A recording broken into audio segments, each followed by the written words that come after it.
Why are we frustrated sometimes? Bakit ba tayo nadidismaya minsan? Ang sagot, dahil meron tayong hinahanap, dahil meron tayong hinihintay. There is frustration in our life because we did not receive what we were expecting, what we were waiting. So remember this, my dear friends.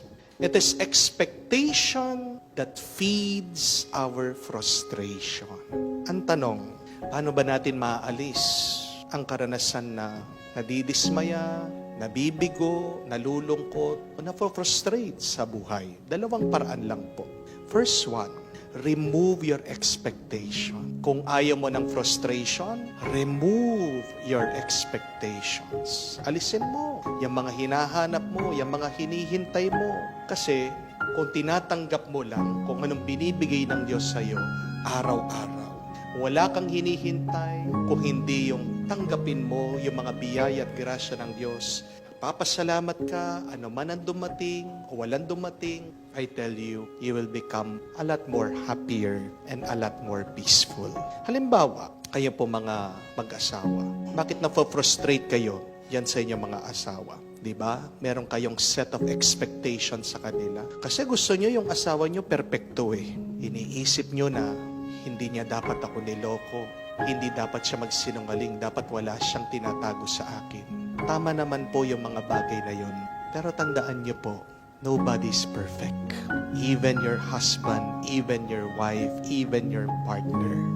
And people change. No matter how good they are, no matter how kind they are when they started, nobody's perfect and everybody changes. Kung palagi mong hinihintay, hinahanap, dapat asawa ko, pagkatapos sa trabaho, umuwi dito, dapat hindi ako pinagbubwisitan, dapat palaging masaya, pinapatawa ako. You are just creating a very frustrating experience for yourself. Remove that expectation from your partner, from your spouse, from your wife. Dahil ang tunay na pagmamahal, hindi po ba dapat may pagtanggap, acceptance for what is, for who they are, for who they will become in the future. Amen? Bakit din po yung mga iba sa inyo na-frustrate, nadidismaya sa mga kamag-anak nyo o baka mismo sa mga kapamilya nyo? Because you're expecting something from them.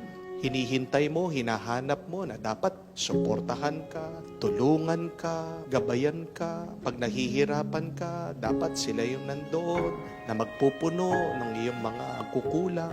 Pero ang katotohanan minsan, yung mga kapamilya natin, yung mga kamag-anak natin, sila pa yung mga hindi tutulong sa atin. Di po ba? Minsan ang katotohanan nga, yung mga hindi natin kakilala o hindi naman natin kadugo, sila pa yung mga mas mababait sa atin. And we have to accept that. If you cannot accept that, then you will continue to become frustrated and feel dismayed in your life. O maaaring yung iba sa inyo, nagkasakit na tinatanong sa Diyos, Lord, bakit ako? Pag hinihintay mo, hinahanap mo, in-expect mo, hindi ka magkakasakit, forever kang malakas. Niloloko niyo pong sarili niyo. Because this is the kind of life that we have. We grow old, we get sick, we become weak. Wala naman pong exempted sa atin sa sakit at sa paghihirap. Hindi po ba? Kung gusto mong maging mas masaya, alisin mo yung mga hinihintay at hinahanap mo sa iyong buhay. But the second way to remove our frustrations and dismay in our life is this. Hope. Umasa ka. At ano po ang pagkakaiba ng expectation from hope? Magkaiba po yung meron kang hinahanap dun sa umaasa ka. When you say expectation, I mean, you are waiting for your dreams to come true. But when you say hope, you are waiting for God's dream to come true. Magkaiba po yun. Yung expectation, ang gusto mong mangyari, yung kagustuhan mo. Yung hope, pag-asa, ang gusto mong mangyari, yung kagustuhan ng Diyos. Malaking pagkakaiba po yun. Pag yung gusto mo lang, yun yung mangyari. Pag yung panaginip at plano mo, yun yung hinahanap mo, mapafrustrate ka. Dahil hindi naman palagi yung kagustuhan mo at yung plano mo yung mangyayari. Di po ba? Not all of the time. What we want, we will get. That is the reason for our frustrations. But remember this, God's desire will always come true. What God wants, God will get. Maaaring hindi pa agad-agad mangyayari yung mga gusto ng Diyos. Pero darating ang araw, yan ay mangyayari. Yan ang totoo. Pag sinabi ng Diyos, mangyayari. Kaya nga po, tingnan nyo, dito sa ating ebanghelyo, yung centurion na mayroong request, dalangin, inaasam, lumapit kay Jesus. At ano'y sinabi niya? Panginoon, kahit hindi na po kayo pumunta doon sa bahay para pagalingin nyo yung aking minamahal na alipin, sabihin nyo lamang po, sapat na. Just say the word and it will be done. My servant will be healed. Kasi umaasa yung centurion doon sa salita ng Diyos. Naniniwala siya sa salita ni Jesus ay makapangyarihan at nakapangyayari. You go back to the book of Genesis. How was this world created? Only through the word of God. So our hope is in the word of God.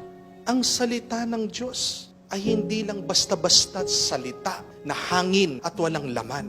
Ang salita ng Diyos ay napakalakas. Ito ay buhay, makapangyarihan.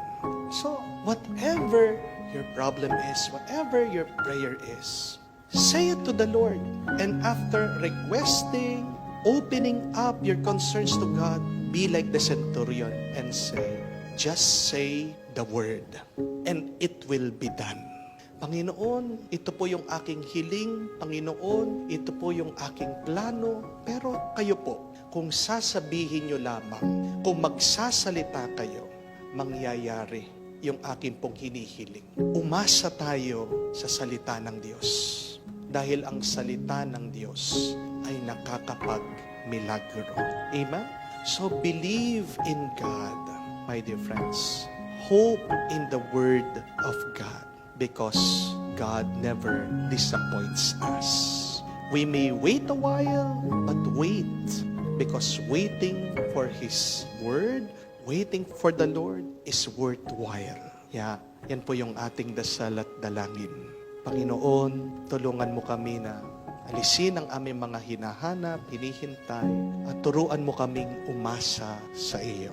Para mawala ang aming mga pagkadismaya, ang aming lungkot, ang aming pagkabigo, at mapalitan ito ng tuwa at kapayapaan.